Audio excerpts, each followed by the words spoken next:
امام احمد ابن حنبل ایک بڑے شہر میں تبلیغ کی نیت سے پہنچے، قدرتی طور پہ لیٹ ہو گئے، عشاء کی نماز جہاں پڑھنے کی نیت تھی وہاں نہیں پہنچ سکے، مسجد بند ہو چکی ہے۔ پاس سے ایک نان بھائی گزر رہا ہے، اے بزرگ کہاں سے آئے ہیں؟ فلاں جگہ سے آئے ہوں، نام ابھی تعارف نہیں ہوا، آپ آئیے، مسافر معلوم ہوتے ہیں، میرے گھر چلیے۔ امام احمد ابن حنبل کہتے ہیں میں اس نان بھائی کلچا لگانے والا، ایک کلچا لگانے والا، جن لوگوں کو ہم کچھ سمجھتے نہیں، وہ اللہ کی بارگاہ میں کیسے کیسے مقبول ہو جاتے ہیں، یہاں سے دیکھ لیجئے۔ امام احمد ابن حنبل کہتے ہیں میں نے جتنی دیر رات کو اس کے پاس رہا، میں نے نوٹ کیا یہ منہ میں کچھ بولتا ہے، منہ میں کچھ پڑھتا ہے۔ میں کہا کیا پڑھتے ہو؟ کہتا ہے میں جب بھی فارغ ہوتا ہوں نا، میں استغفر اللہ پڑھتا ہوں، استغفر اللہ استغفر اللہ استغفر اللہ۔ کیوں پڑھتے ہو؟ میں استغفر اللہ پڑھ کے جب بھی دعا کرتا ہوں نا، میری دعا اللہ سن لیتا ہے، میری ایک دعا ایسی نہیں جو اللہ نے نہیں سنی ہوئی۔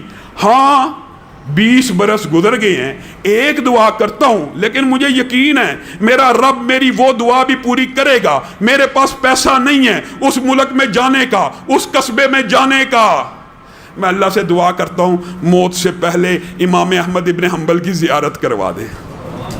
امام احمد ابن حنبل رونا شروع ہو گئے، کہا اللہ نے، میں ہی امام احمد ابن حنبل ہوں، میرے کان سے پکڑ کر مجھے تیرے گھر میں پہنچا دی ہے۔ بتائیے انسان اللہ سے مانگ رہا ہے، جب اللہ سے مانگ رہا ہے تو کیا اس کو یہ وہم ہونا چاہیے اللہ نہیں سنے گا؟ یہ وہم دل سے نکالنا ہے، خلوص نیت سے۔ پھر دعا کی قبولیت کے اندر ایک جو سب سے بڑا فیکٹر ہے وہ یہ بھی ہے کہ انسان جتنا سچ بولنے والا ہوگا اتنی جلدی دعا قبول ہوگی، انسان کا رزق جتنا پکیزہ ہوگا اتنی جلدی دعا قبول ہوگی۔ اس کی دلیل کیا ہے؟ یہ بھی حدیث سے ثابت ہے۔ نبی کریم صلی اللہ علیہ وسلم نے کہا ایک بندہ خانہ کعبہ کے اندر ہے، مسافر ہے، مسافر کی دعا قبول ہوتی ہے۔ جن لوگوں کی دعائیں قبول ہوتی ہیں نا، یہ بھی بات یاد رکھیں، موضوع اصل میں طویل، اپنی بات کو مختصر کرتا ہوں انشاءاللہ، اس کے بعد تراویح پڑھتے ہیں۔ جن لوگوں کی دعا قبول ہوتی ہے ان میں مسافر شامل ہے، ان میں مظلوم شامل ہے، ان میں اللہ کے فضل و کرم سے ہم روزے دار شامل ہیں۔ روزے دار کی پورے دن کی دعا قبول ہوتی ہے۔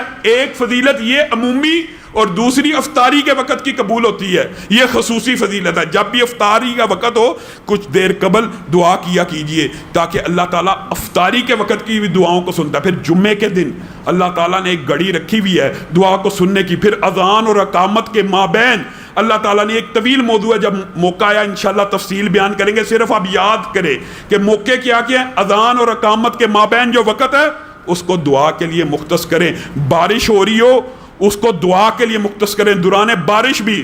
اور پھر نبی کریم نے کہا کوئی والد جب اپنے بیٹے کے لیے یا بیٹی کے لیے دعا کرتا ہے اللہ تعالیٰ اور اس کے مابین کوئی حجاب نہیں ہوتا، والدین کی دعا لگتی ہے، اسی لیے نبی کریم نے یہ بھی منع کر دیا کہ اپنے بچوں کو بددعا نہ دیا کرو۔ عام بندے کے منہ سے نکل جاتا ہے دفع ہو جاؤ، لعنت ہے تجھ پہ، اس طرح کے الفاظ جب منہ سے نکلتے ہیں، نبی کریم نے کہا کئی مرتبہ قبولیت کا وقت ہوتا ہے اور اللہ تعالیٰ قبول کر لیتا ہے، منہ سے ایسے الفاظ بھی والدین نے نہیں نکالنے۔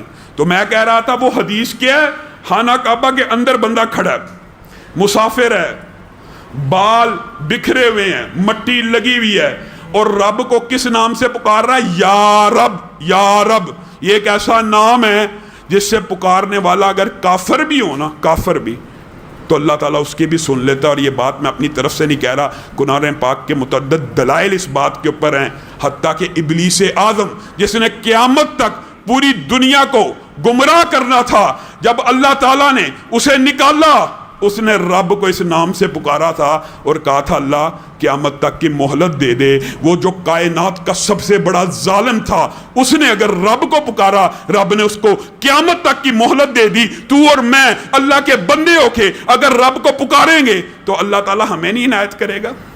یہ کیسے ہو سکتا ہے؟ ہاں رزق حلال اور صدقے مقال ہونا چاہیے۔ کیوں؟ نبی کریم نے کہا یہ بندہ یا رب کہہ کے دعا کر رہا ہے، لیکن اس کا کھانا حرام کا، اس کا پہننا حرام کا۔ پھر کیسے ہو سکتا ہے کہ حرام کا کھانا کھایا ہو، حرام پہ جسم پلا ہو، حرام کے کپڑے پہنے ہو، اور اللہ کو رب کہہ رہا ہو تو اللہ تعالیٰ اس کی دعا کو سن لے گا؟ نہیں سنے گا۔ اللہ رب العزت ہمیں اپنی بارگاہ میں بے شمار دعائیں کرنے کی توفیق عنایت فرمائے۔